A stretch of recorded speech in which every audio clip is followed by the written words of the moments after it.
What's going on, everyone? It's Marco from PhoneDog.com, and it's the iPhone 6 versus the iPhone 5S. We're going to put these two head-to-head in a comparison and see whether the iPhone 6 is worth the upgrade for anyone who's on the fence. So without further ado, let's dive straight into it.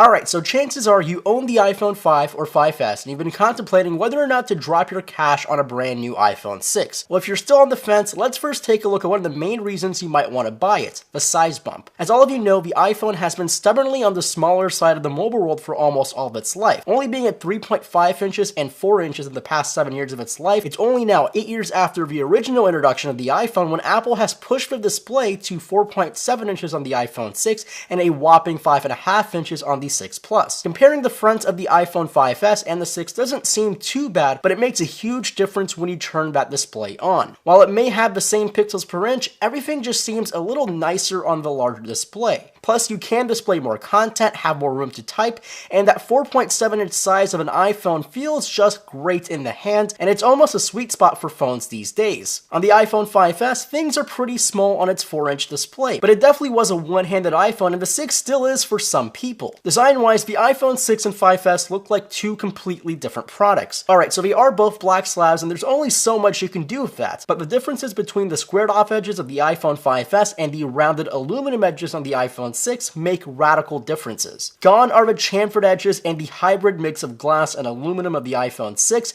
and come in the brand new aluminum and glass with just a tiny bit of plastic for the antenna bands. Even the buttons have been changed dramatically, made longer, thinner, and more clicky. The movement of the lock switch is a little strange since I've tried to tap the right-hand corner of the iPhone 6 a few times yesterday, but the placement is much more comfortable for anyone with a smaller set of hands, and people will be thankful for that. Now let's get into the specs. The iPhone 5S comes in at 4.87 inches tall, 2.31 inches wide, and 7.6 millimeters thick. It only weighs 3.95 ounces and is equipped with a 1,560 mAh battery. The iPhone 6 comes in at 5.44 inches tall, 2.64 inches wide, and 6.9 millimeters thick. It weighs slightly more at 4.55 ounces and is equipped with a slightly larger battery, somewhere in the 1800 mAh range. Processor-wise, the 5S comes with a dual-core A7 processor clocked in at 1.3 GHz with 1 GB of RAM, while the new iPhone 6 comes with a dual-core A8 processor clocked in at 1.4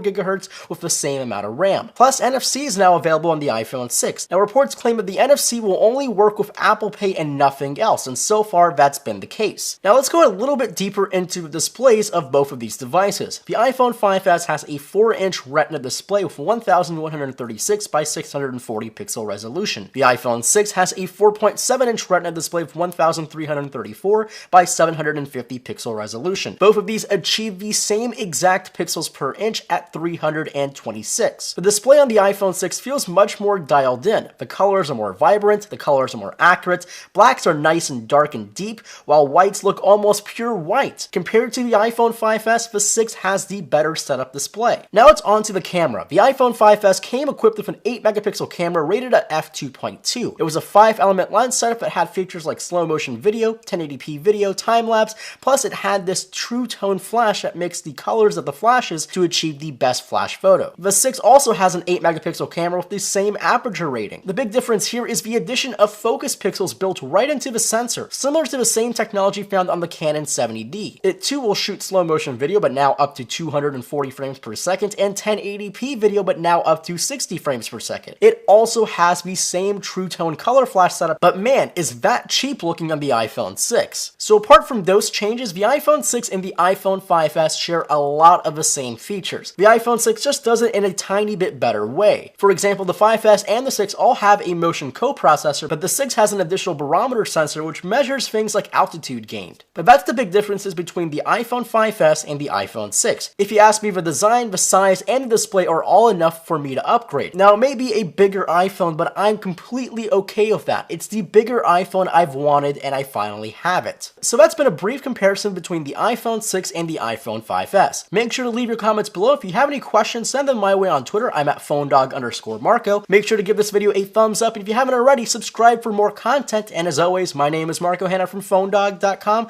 and I'll catch you guys in the next video.